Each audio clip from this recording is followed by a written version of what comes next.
আজকের ভিডিওতে আলোচনা করব আপনারা কিভাবে অনলাইনে জন্ম নিবন্ধন করবেন। নির্ভুল তথ্য পেতে ভিডিওটির শুরু থেকে শেষ পর্যন্ত দেখুন। ভিডিওটি দেখার পর আপনার যদি মনে হয় ভিডিওটি অন্য কারো উপকারে আসবে তাহলে ভিডিওটি শেয়ার করুন। আসসালামু আলাইকুম ভিউয়ার্স, হান্নাগুলি চ্যানেলের পক্ষ থেকে সবাইকে আরও একবার স্বাগত জানাচ্ছি। তাহলে চলুন দেখি অনলাইনে কিভাবে জন্ম নিবন্ধন করতে হয় তার পুরো প্রক্রিয়াটি। প্রথমে যে কাজটি করতে হবে, যে কোনো একটি ব্রাউজার ওপেন করতে হবে। ব্রাউজার ওপেন করার পরে আমাদেরকে এখানে লিখতে হবে bdris.gov.bd।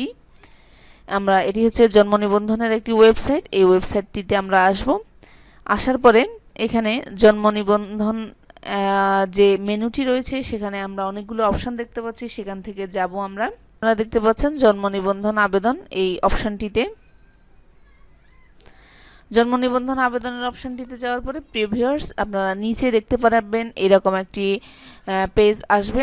আসার পর এখানে নতুন জন্ম নিবন্ধনের জন্য আবেদন, এখানে কিছু দিক নির্দেশনা রয়েছে, আপনারা এগুলো একটু পড়ে নেবেন। আমি আর এগুলো বলছি না, তাহলে ভিডিওটি অনেক বেশি বড় হয়ে যাবে। আমি খুব সংক্ষেপে নির্ভুল তথ্য দেওয়ার চেষ্টা করব আপনাদেরকে।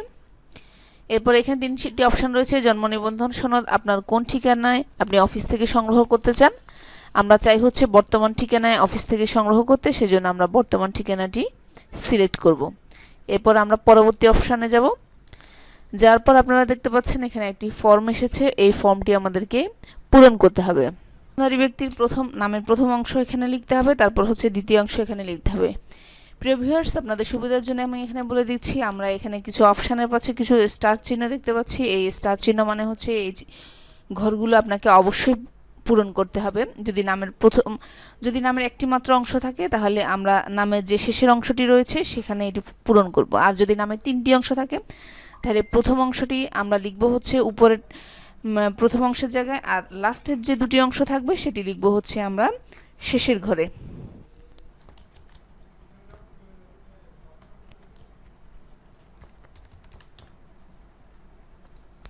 এরপরে হচ্ছে নামের প্রথম অংশ ইংরেজিতে লিখতে হবে, তারপর হচ্ছে নামের শেষ অংশ এখানে ইংরেজিতে লিখতে হবে। এটি দেওয়ার পরে প্রিভিয়ার্স আপনারা এখানে জন্ম তারিখ দেওয়ার পরে এখানে একটি অপশান এসেছে। এখানে যার জন্ম নিবন্ধন আমরা করতে যাচ্ছি তার কিছু ডকুমেন্টস এখানে চাচ্ছে।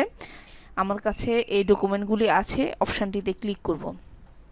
ক্লিক করার পরে এখানে এরপরে আমাদেরকে এখানে পিতা ও মাতা কততম সন্তান এটি উল্লেখ করতে, পিতা মাতার প্রথম সন্তান একই সিলেক্ট করলাম।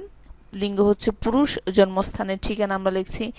এখানে জন্মস্থানের ঠিকানাটি অর্থাৎ এই যার জন্ম নিবন্ধন আমরা করছি তার জন্মস্থানের ঠিকানাটি আমরা এখানে দিয়ে দিব বাংলাদেশ। আমি দিয়ে দিচ্ছি, এটা হচ্ছে চট্টগ্রাম, জেলা হচ্ছে ফেনী, সিটি কর্পোরেশন দিচ্ছি ফেনী সদর, পৌরসভা হচ্ছে পৌরসভা ফেনী পৌরসভায় দিব, ওয়ার্ড নং দিব হচ্ছে 3।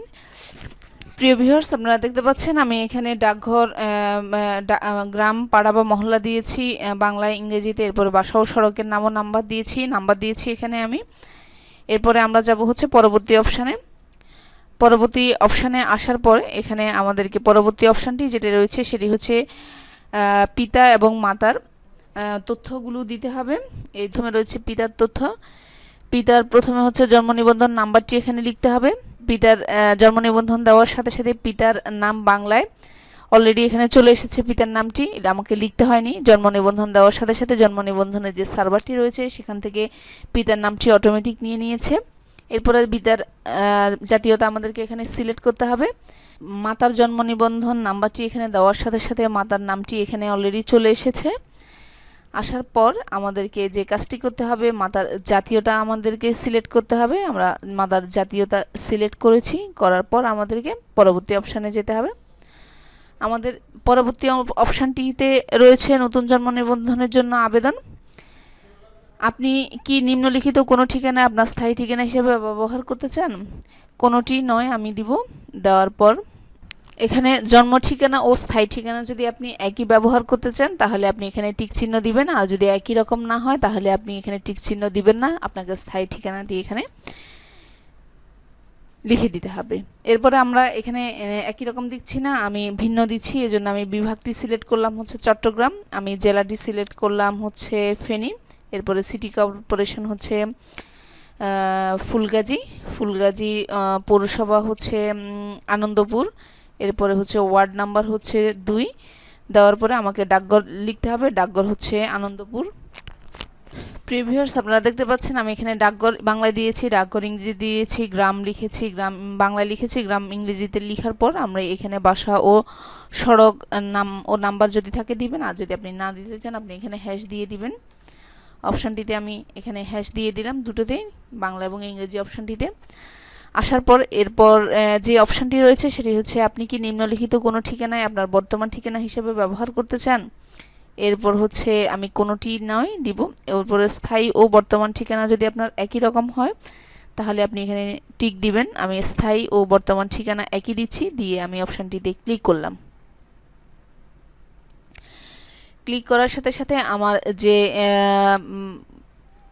স্থায়ী ঠিকানাটি এখানে ছিল সেটি বর্তমান ঠিকানা হিসাবে এখানে অলরেডি চলে এসেছে। আপনারা এখানে দেখতে পাচ্ছেন, এখানে আমাকে আর পূরণ করতে হয়নি। আর আপনাদের যদি স্থায়ী ঠিকানা ও বর্তমান ঠিকানা একই যদি আপনাদের না হয় তাহলে আপনারা এই অপশানটি উঠিয়ে দিবেন। উঠিয়ে দিয়ে এখানে জাস্ট আগের মতো এই অপশানগুলো যেগুলো সিলেক্ট করতে হয় সেগুলো সিলেক্ট করবেন, যেগুলো লিখে দিতে হয় সেগুলো লিখে দিবেন। দেওয়ার পরে আপনারা নিচে আসবেন, আসার পরে আপনারা যাবেন হচ্ছে পরবর্তীতে। আমি পরবর্তী অপশানে ক্লিক করার সাথে সাথে এখানে নতুন আরেকটি পেজ আসলো। এখানে রয়েছে, খেয়াল করবেন আপনারা ভিউয়ার্স, আবেদনকারীর প্রত্যয়ন।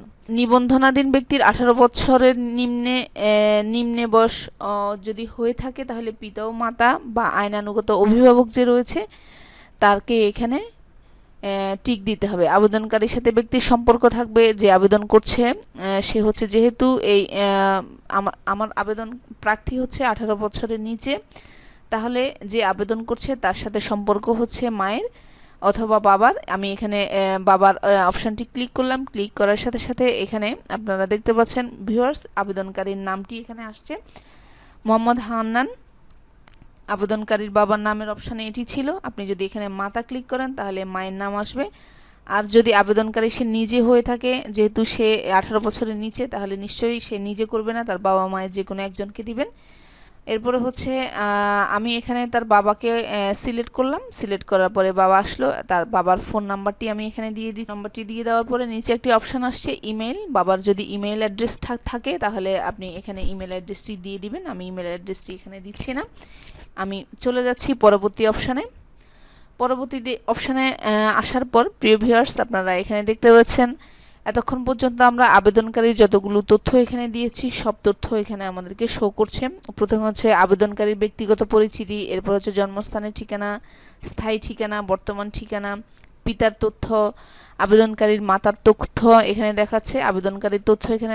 এখন হচ্ছে ফাইনাল সাবমিশনের টাইম। এখানে আপনারা ভালো করে চেক করে নেবেন, যদি কোনো তথ্য ভুল থাকে তাহলে আপনারা এখান থেকে ব্যাকের পূর্ববর্তী যে অপশানগুলোতে গিয়ে আপনারা সেগুলো কারেকশন করতে পারবেন। আর যদি আপনারা মনে করেন এখানে কোনো ভুল তথ্য নেই, সবই ঠিক আছে, তাহলে আমরা ফাইনাল সাবমিটে চলে যাব। আমি সাবমিট দিয়ে দিচ্ছি।